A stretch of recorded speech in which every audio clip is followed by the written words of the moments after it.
One of the most convicting conversations that I've had was with pastors who spoke about how they felt called and convicted and how they felt led to lead their congregation into the work of engaging with dignity and humanity refugees from Syria.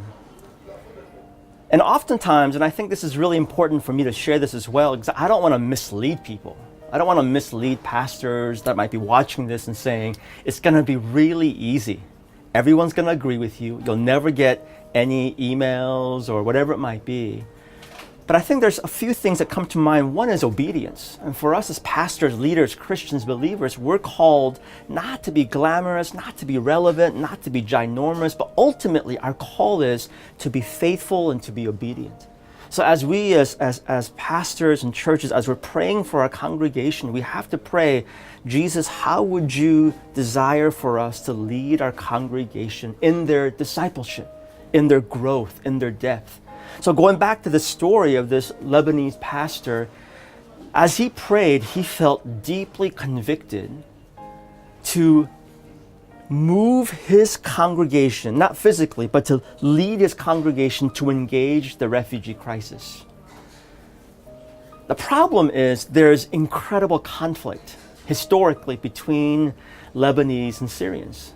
That entailed, not that long ago, a 30-year captivity of Syrians with Lebanese. And so when he shares this with the congregation, this is crazy, 90% of his church leave. 90%. Now, I know a lot of pastors say size, it doesn't really matter. If we're honest, it matters. 90%, but all along he felt this was what God was calling him to do. And it wasn't not just obedience, but he felt like he needed to obey his calling as a pastor to nurture the discipleship of his congregation.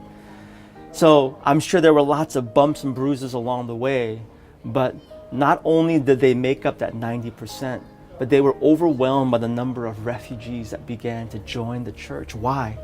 Because they saw the gospel in action. And I think we live in a world today where it's the gospel embodied in action, the gospel embodied in faith, in kindness, in justice, in mercy. Those are some of the most powerful sermons. So I'm a preacher. I love teaching and preaching.